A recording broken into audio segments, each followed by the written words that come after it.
What's going on, everybody? It's ETAPRIME back here again. Today we're going to be taking a look at the all-new E6 Plus Retro handheld console. Now, if you're into these handhelds, you might be familiar with the original E6. Now, when this hit the market, everybody was excited because this definitely looks like a little baby Steam Deck. A little bit of RGB built in, but the original was very lackluster. Ran Android, very underpowered for what we had. And when they originally announced the E6, they mentioned that the E6 Plus was coming, which was kind of a weird move, but it's here now. You can actually purchase this over on AliExpress. And with the new E6 Plus, it does have a built-in touch screen and a dual boot operating system, so we can run Linux, which is basically Emulation Station. Plus, it's got Android installed on the internal storage. The original E6 didn't have a touchscreen built in, it only ran Android, and that was kind of a real big downside. Not the Android part, but the fact that it didn't have a touchscreen. Kept the overall design, which is one that I like. I love the look of this little baby Steam Deck. Still built of plastic. We do have some RGB around the front, and this is the Galaxy Black version. As you can see, it's got a little bit of white paint splatter, kind of makes it look like a galaxy full of stars. But yeah, we've got the same overall design as the original E6. Dual analog sticks, we've got that dish style D-pad, start select, A, B, X, Y, regular shoulder buttons, we've also got regular triggers, they are not linear on this unit. And up top here, we've got our power button, two USB Type-C ports, one of these is strictly for charging the unit up, the other one is for OTG. Dual micro SD card slots, because on this one, it's actually running the operating system from the micro SD. We've got an extra one so we can store more games on it. Mini HDMI, 3.5mm audio jack, and our volume rocker. Inside of the box with the E6 Plus, you're going to get your USB Type-C charging cable. They also sent over some airplane headphones. So yeah, I guess these would definitely work if you don't have any. And we do get a glass screen protector, which is something I definitely want to put on, along with our user manual. Over here on this side, we've got that funky D-pad, and on the original, it didn't work out really well. Kind of feels the same, but the face buttons and the D-pad on this are using conductive pads behind them. And I've always looked at this as a baby Steam Deck, so you can see they definitely took a lot from the Steam Deck. Obviously, we don't have those track pads or anything like that, but you can kind of get an idea where they got that design from. I always thought the original E6 was pretty comfortable to play on for a long period of time. It kind of fits right in your palm. This is no different, but these have always felt a bit cheap when you compare them to other higher-end handheld gaming devices, even these retro consoles that are on the market right now. And the going price on the E6 Plus right now is $70, so you really got to weigh your options. I've got the Galaxy Black version, but they do have a few other color variants. They've got the purple and green, which is giving off that Ava vibe, a retro, which is beige and red. They've also got a purple Galaxy and of course that black Galaxy. Little side panels there. Unfortunately, with this black Galaxy version, it is kind of a transparent case, so we get a lot of light bleed through. Now, I'm sure they do have other colors where it's not going to bleed through as much, and it would be really nice if it didn't at all on this because I think it would look really good. And with the firmware we have right now, there's no way to adjust the brightness, but there are 3 different modes. Basically, we can turn them on, we can turn them off, or we can make them flash while we use them. If we had brightness adjustment, we could definitely make this very manageable. And speaking of firmware, everything is booting from one of the micro SD cards up top. Remember, we've got one for the operating system, one for our ROMs, or you could set it up with just a single if you wanted to. This does have support for a ton of different systems, but it doesn't mean that every single one of these is going to run perfectly fine.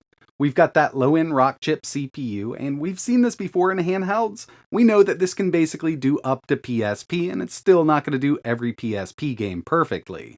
This does have Wi-Fi built in, and that LED adjustment is right here. So 3 modes, I'm just going to disable it now.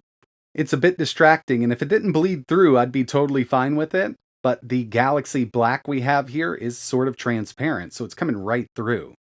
Again, got Emulation Station. I've got a bunch of games here. You can see we've got artwork. It's actually really snappy on this little system, and this Rockchip can definitely handle something like Batocera.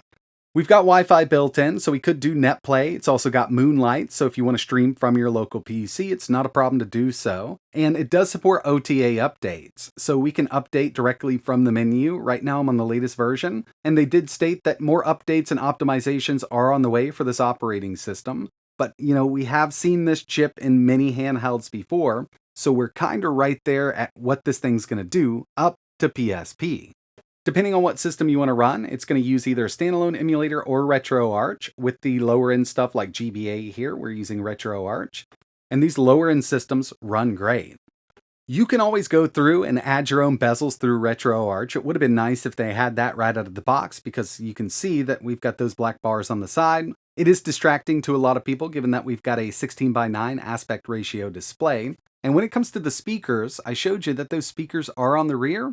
It gets pretty loud. It's definitely tinny, not the best speakers in the world, but it does get pretty loud. And I gotta say, the display here is better than the original E6.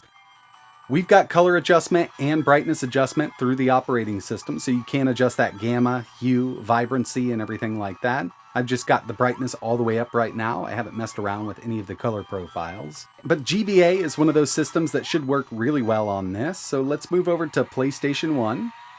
And out of the box, this is not working with the analog sticks. You will have to go into RetroArch and set that. I'm just using the D-pad here. But yeah, PS1 is one of those emulators that runs on everything nowadays, especially using something like PCSX Rearmed.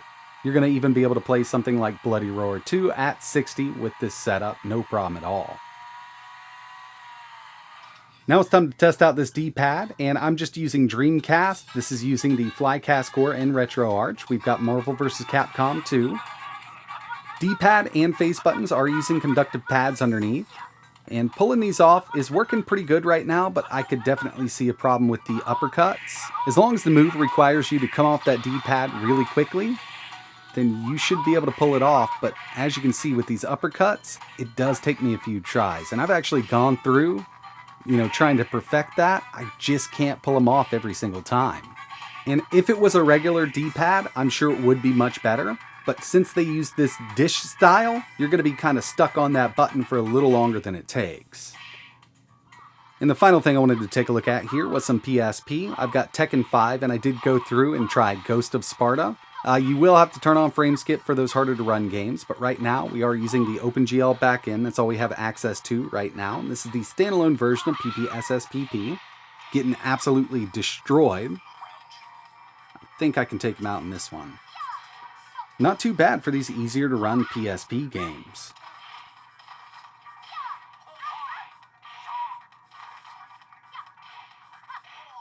The last thing I wanted to take a look at was Android. Again, this is running from the internal storage. I've just removed both micro SD cards, and I haven't connected to Wi-Fi in Android because this is all in Chinese right now. I just need to change the language. There's no launcher here for retro games or anything like that, but it does look like we will have access to the Google Play Store.